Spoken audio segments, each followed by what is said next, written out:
Indonesia എന്ന രാജ്യം വിറയ്ക്കുകയാണ്. 7.7 തീവ്രത രേഖപ്പെടുത്തിയ ഭൂകമ്പമാണ് ഇന്തോനേഷ്യയിൽ കഴിഞ്ഞ ദിവസം ഉണ്ടായത്. പക്ഷെ ഈ ഭൂകമ്പം ഉണ്ടായതിനു ശേഷം 24 മണിക്കൂറിനുള്ളിൽ 341 തുടർ ചലനങ്ങളാണ് ഇന്തോനേഷ്യയിൽ ഉണ്ടായതെന്ന റിപ്പോർട്ടുകളാണ് ഇപ്പോൾ വരുന്നത്.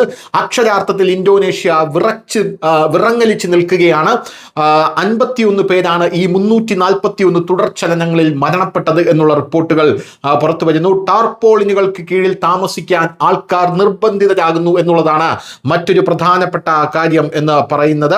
കിഴക്കൻ ഇന്തോനേഷ്യയിൽ 7.7 തീവ്രത രേഖപ്പെടുത്തിയ ശക്തമായ ഭൂകമ്പം വ്യാപകമായ നാശനഷ്ടങ്ങൾ വരുത്തിവെച്ചു. ഓഗസ്റ്റ് 15 രാവിലെ ഉണ്ടായ ഭൂകമ്പത്തിൽ കുറഞ്ഞത് 51 പേരാണ് കൊല്ലപ്പെട്ടത്.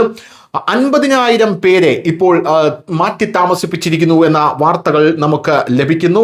നിരവധി പേർക്കാണ് പരിക്കേറ്റിരിക്കുന്നത്. ഇപ്പോൾ ഭൂകമ്പത്തിന്റെ ദൃശ്യങ്ങൾ സമൂഹ മാധ്യമങ്ങളിൽ പ്രചരിക്കുന്ന ഭൂകമ്പത്തിന്റെ ദൃശ്യങ്ങളാണിത്.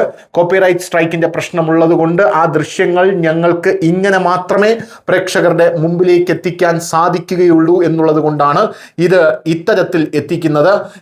റോയിട്ടേഴ്സ് അടക്കം പുറത്തുവിട്ട ഭൂകമ്പത്തിന്റെ ദൃശ്യങ്ങളാണ് പ്രേക്ഷകർ ഇപ്പോൾ കണ്ടുകൊണ്ടിരിക്കുന്നത്. വലിയ രീതിയിലുള്ള ഒരു ഭയപ്പാടാണ് ഇപ്പോൾ ജനങ്ങൾക്ക് അവിടെ ഉണ്ടായിരിക്കുന്നത്. ആയിരക്കണക്കിന് ആൾക്കാർ ഭവനരഹിതരായി താൽക്കാലികമായിട്ടുള്ള ടെന്റുകളിലേക്ക് പോകുന്നു എന്ന റിപ്പോർട്ടുകളും നമുക്ക് ലഭിക്കുന്നു. അതിൻ്റെ ദൃശ്യങ്ങളും നമുക്ക് ഇപ്പോൾ കാണാൻ സാധിക്കും. ആയിരക്കണക്കിന് ആൾക്കാരാണ് തെരുവുകളിൽ നിന്നും ടെന്റുകളിലേക്ക് ഓടുന്ന ദൃശ്യങ്ങളാണ് പ്രേക്ഷകർ ഇപ്പോൾ കണ്ടുകൊണ്ടിരിക്കുന്നത്.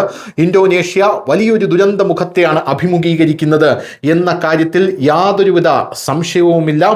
മരങ്ങൾക്കിടയിൽ തുറസായ സ്ഥലങ്ങളിൽ രാത്രി ചെലവഴിക്കാനും ആളുകൾ നിർബന്ധിതരായിരിക്കുന്നു എന്നുള്ള റിപ്പോർട്ടുകളും ഇതിനോടൊപ്പം തന്നെ നമ്മൾ ചേർത്ത് വായിക്കേണ്ടതാണ്. News desk Malayalam.